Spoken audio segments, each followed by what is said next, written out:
Kehadiran adalah sesuatu yang begitu penting dialami oleh seseorang yang dikasihi.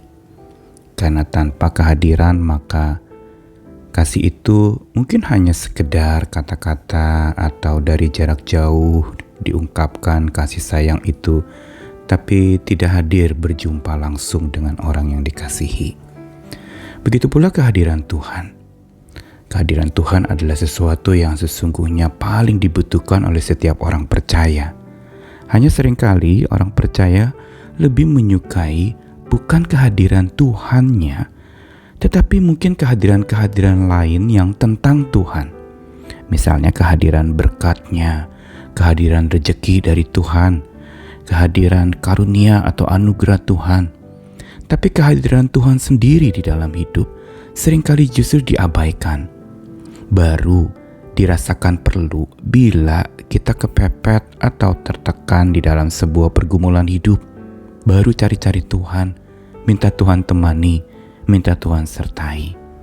Tapi kebanyakan malah orang percaya lebih mengejar mungkin jalan keluar dari masalah hidupnya, bukan kehadiran Tuhan yang menemani dia menjalani masalah dalam hidupnya. Karena kita perlu lebih dalam lagi memahami tentang khasiat kehadiran Tuhan di dalam hidup kita. Saya Nikolas Kurniawan kembali menemani di dalam Sabda Tuhan hari ini dari Imamat pasal 26 ayat 12 sampai 13. Tetapi aku akan hadir di tengah-tengahmu dan aku akan menjadi Allahmu dan kamu akan menjadi umatku. Akulah Tuhan Allahmu yang membawa kamu keluar dari tanah Mesir, supaya kamu jangan lagi menjadi budak mereka.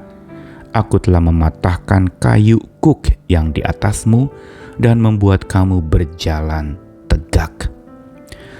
Ungkapan di dalam Imamat 26 ayat 12-13 ini merupakan cuplikan dari kata-kata yang di babak pertama dari Imamat pasal 26 berjudulkan berkat.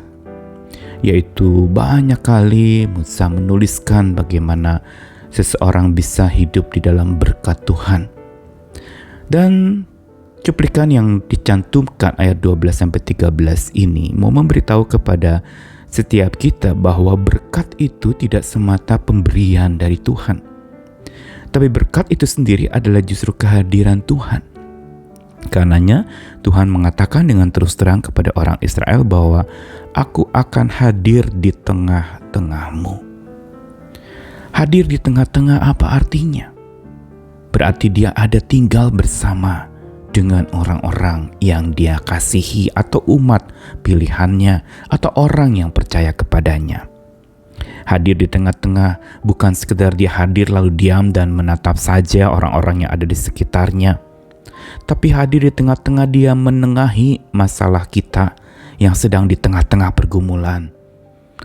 Karena itu pada saat dimana kita di tengah-tengah persoalan dan masalah hidup, kita justru harus ingat yang pertama bukan solusi dari persoalan itu, tapi bagaimana Tuhan hadir di tengah-tengah pergumulan hidup, Tuhan hadir di tengah-tengah hati kita, Tuhan hadir di tengah-tengah kekacauan dan kekhawatiran hidup kita. Atau Tuhan juga hadir di tengah-tengah konflik yang sedang terjadi dalam hidup kita, entah di keluarga, entah juga di dunia ini, di kancah peperangan yang terjadi. Dia menghendaki dirinya untuk hadir. Dan bukan hadir semata dia katakan bahwa Tuhan akan menjadi Allahmu dan kamu akan jadi umatku. Sebuah ungkapan yang menunjukkan adanya sebuah relasi dan korelasi antara Tuhan dengan manusia, dengan umatnya. Dia menjadi Allah berarti dia yang menguasai. Dia menjadi Allah berarti dialah yang disembah dan dialah juga yang memerintah hidup kita. Dan ini sebenarnya kehadiran Tuhan yang kita harusnya lihat sebagai khasiat kehadirannya yang begitu dahsyat.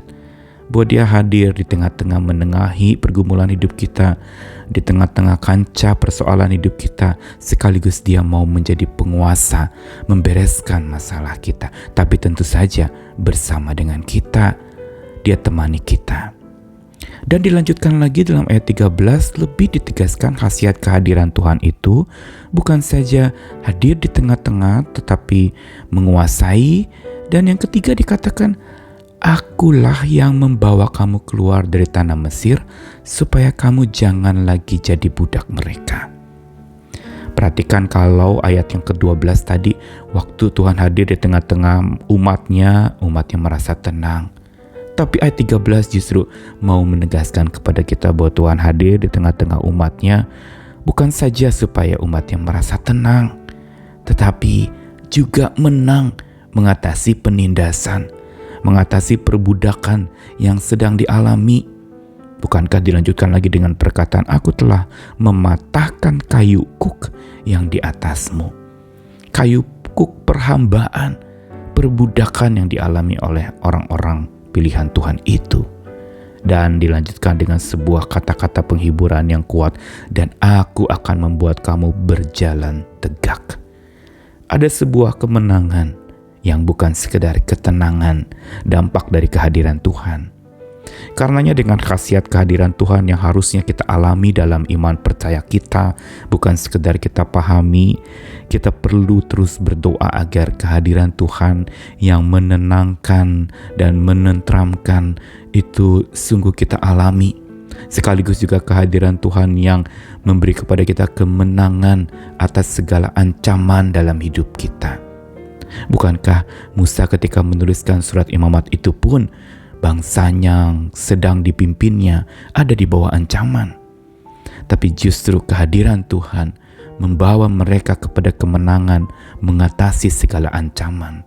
Bukan ancamannya itu hilang, tapi mampu menguasai segala ancaman itu agar ancaman-ancaman itu tidak menguasai hidup umat percaya. Karenanya mari kita terus membangun sebuah pola hidup yang menghadirkan Tuhan di sepanjang hari-hari kita, dalam pekerjaan, dalam keseharian kita, di dalam masa-masa jaya atau masa-masa runtuh, dalam masa keberhasilan atau kegagalan. Biar kita selalu menemukan Tuhan. Biar doa kita seperti lagu yang Bapak Don Moon ciptakan. Saya mau ada di mana engkau berada. Saya ingin berada di mana engkau beserta denganku. Biar itu boleh menjadi doa setiap kita. I want to be where you are. Tuhan mengasihi kita sekalian. Hadirnya menguatkan kita, karena hadirnya berkhasiat buat kita. Amin.